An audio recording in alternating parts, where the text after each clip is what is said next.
یکم جولائی سے بازار اور دکانیں رات 8 بجے بند کرنے کا فیصلہ۔ وزراء اعلیٰ نے توانائی بچت پلان میں وفاق کے فیصلے کی تائید کر دی۔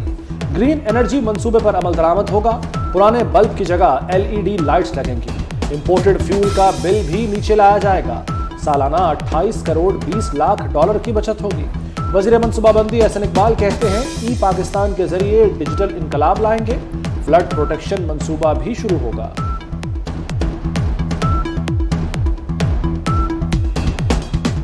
جو کابینہ نے پیکج منظور کیا تھا کہ انرجی کو بچانے کے لیے دکانوں کو اور کمرشل سینٹرز کو 8 بجے بند ہونا چاہیے، اسی طرح جو ہمارے ملک کے اندر لائٹس ہیں، جو پرانے بلب ہیں ان کو ختم کر کے LED لائٹس پہ سوئچ کیا جائے، اور اسی طرح جو گیزرز ہیں ان کے اندر جو ان ایفیشنسی ہے اس کو دور کرنے کے لیے وہاں پر ان کو اپ گریڈ کیا جائے۔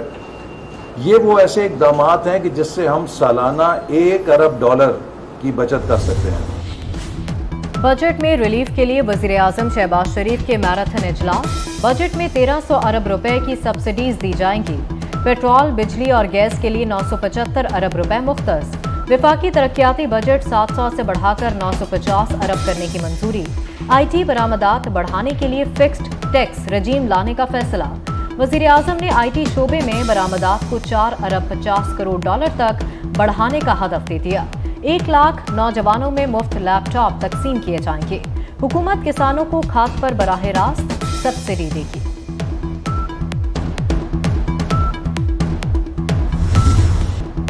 پاکستان اور IMF میں بجٹ میں ٹیکسوں پر ڈیڈ لاک برقرار۔ IMF زیادہ سے زیادہ ٹیکسز لگانے پر بضد۔ پاکستان نے اسٹاف لیول معاہدے پر جلد دستخط کرنے کی درخواست کر دی۔ IMF نے 9ویں اور 10ویں جائزے کو یکجا کرنے کا عندیہ دے دیا۔ پاکستان نے پہلے 9ویں جائزے کو اکیلا مکمل کرنے کی خواہش ظاہر کر دی۔ وزیر اعظم پیکج کے تحت گھی کی قیمت میں بڑا ریلیف۔ یوٹیلیٹی سٹورز پر گھی کی قیمتوں میں 80 روپے فی کلو کمی کر دی گئی۔ 490 والے سبسڈائزڈ 1 کلو گھی کی قیمت 410 روپے مقرر۔ BISP کے تحت رجسٹرڈ صارفین کے لیے گھی 300 روپے کلو میں ملے گا۔ لاہور میں آندھی کے ساتھ یالہ باری اور طوفانی بارش، درخت اکھڑ گئے، دیواریں گر گئیں۔ حادثات میں 3 افراد زخمی، 5 گاڑیوں کو نقصان۔ مال روڈ پر بارش سے الحمرہ آرٹ سینٹر پانی ہو گیا۔ دونوں ڈرامہ ہالز کی چھتیں بھی ٹپک پڑی۔ لکشمی چوک، ایبٹ روڈ، گلشن راوی اور سمنا آباد میں تیز بارش، شہر کے نشیبی علاقے ڈوب گئے۔ لیسکو کے 150 فیڈرز ٹرپ کر گئے، متعدد علاقوں میں بجلی بند۔ شاہ محمود قریشی اڈیالہ جیل سے رہا۔ Lahore high court Pindi bench نے PTI وائس چیئرمین کی فوری رہائی کا حکم دیا تھا۔ شاہ محمود قریشی نے میڈیا سے گفتگو میں دعویٰ کیا کہ انصاف کا جھنڈا میرے ہاتھ میں ہے۔ قید تنہائی میں 1 مہینہ گزارا، چیزوں کا جائزہ لینے کا وسیع وقت ملا۔ طے شدہ منصوبے کے مطابق انہوں نے ریاست کے اوپر حملہ کیا۔ کسی بھی ریاست کا سب سے پرائم دفاعی ادارہ جو ہے وہ اس ملک کی فوج ہے۔ یہ فوج کے اوپر حملہ کیا گیا، ریاست کے اوپر حملہ کیا گیا، اور اب کہا جا رہا ہے کہ جی یہ تو ہمارا سیاسی احتجاج تھا۔ یہ سیاسی احتجاج نہیں تھا، یہ سرکشی تھی، یہ بغاوت تھی۔ 9 مئی کو جو ہوا سیاسی احتجاج نہیں، بغاوت تھی۔ بغاوت اور سرکشی کو احتجاج کا نام دے کر معاف نہیں کیا جا سکتا۔ وزیر داخلہ رانا ثناء اللہ نے واضح کر دیا، بولے جناح ہاؤس میں توڑ پھوڑ اور آگ لگائی گئی، حساس تنصیبات جلا دی گئی۔ کیا یہ آرمی ایکٹ کے تحت کارروائی میں نہیں آتا؟ کارروائی آرمی ایکٹ کے تحت نہیں تو کیا ٹریفک ایکٹ کے تحت ہوگی؟ بابا رحمت نے سازش کر کے نواز شریف کو نااہل کیا۔ عسکری پلازہ لاہور میں توڑ پھوڑ اور جلاؤ گہراؤ کیس۔ انسداد دہشت گردی عدالت نے یاسمین راشد کو شامل تفتیش کرنے کی اجازت دے دی۔ تفتیشی ٹیم کل یاسمین راشد سے کوٹ لکھپت جیل میں تحقیقات کرے گی۔ جناح ہاؤس حملہ کیس میں مزید 823 افراد کی گرفتاری کا ٹاسک SPs کو دے دیا گیا۔ کوئٹہ میں چیئرمین PTI کے خلاف غداری کیس کا مدعی قتل۔ ایڈوکیٹ عبدالرزاق گھر سے گاڑی میں عدالت جا رہے تھے، گھات لگائے افراد نے فائرنگ کی اور فرار ہو گئے۔ عبدالرزاق ایڈوکیٹ کو 15 گولیاں لگیں۔ واقعے کے خلاف وکلا کا عدالتوں کا بائیکاٹ۔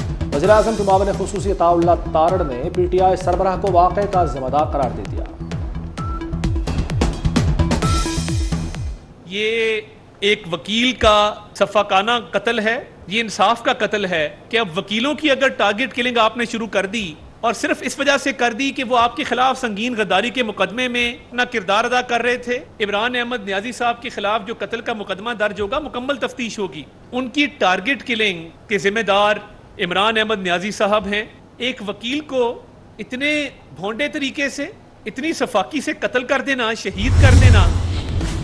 بشرا بی بی کی رازدار فرح گوگی کے اثاثوں میں ہوش اڑا دینے والا اضافہ، صرف 3 سال میں دولت 420% بڑھ گئی۔ بزدار دور میں 117 بینک اکاؤنٹس میں 4.5 ارب کی ٹرانزیکشنز کا انکشاف، 1.5 ارب روپے کی جائیدادیں بھی نکل آئیں۔ کیش بوائے نے فرح گوگی کے 86 کروڑ منتقل کرنے کا اعتراف کر لیا۔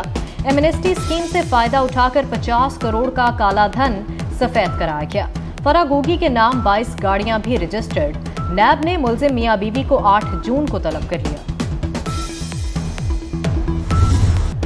ایگزیکٹو سپریم کورٹ کے اختیارات میں مداخلت نہ کرے، انکوائری کمیشن بنانے سے قبل ہم سے پوچھا تک نہیں گیا، محض الزامات کی بنیاد پر ججز پر اعتراض نہیں کیا جا سکتا، پریس کانفرنس کر کے ججوں پر الزامات لگائے گئے۔ انڈیبل ٹویٹر ہینڈل کا پتہ کریں کہ وہ کہاں سے آپریٹ ہو رہا ہے۔ آڈیو لیکس کمیشن کیس میں چیف جسٹس کے ریمارکس، اٹارنی جنرل نے جواب دیا کہ کیس تعصب نہیں، مفادات کا ٹکراؤ ہے۔ انکوائری کمیشن کے خلاف کیس کے بینچ پر اعتراض ہے۔ عدالت نے بینچ میں شامل 3 ججز پر حکومت کے اعتراض پر فیصلہ محفوظ کر لیا۔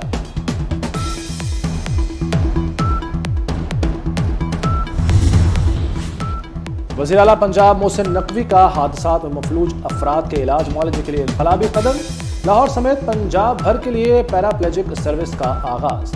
سمن آباد اسپتال میں پیراپلیجک سروسز میسر ہوں گی۔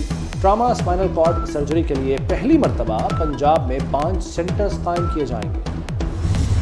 روڈا کے بننے کا مقصد ہی انوائرمنٹ پروٹیکشن، کنزرویشن اور ریہیبلیٹیشن تھا۔ فلڈ پروٹیکشن اور گراؤنڈ واٹر ریچارج کو لے کے بڑی اہمیت کا حامل ہے، جس کے لیے ویسٹ واٹر ٹریٹمنٹ پلانٹس لگائے جائیں گے جو کہ ویسٹ واٹر کو ٹریٹ کرنے کے بعد ریور راوی کے اندر شامل کریں گے۔ راوی کنارے نیا شہر، روڈا اتھارٹی کا ماحولیاتی سروے مکمل۔ محمود بوٹی میں واٹر ٹریٹمنٹ پلانٹ پر 6 ماہ تک کام مکمل ہو جائے گا۔ دریائے راوی کی بحالی سے سیلابی صورتحال پر قابو پانے میں مدد ملے گی۔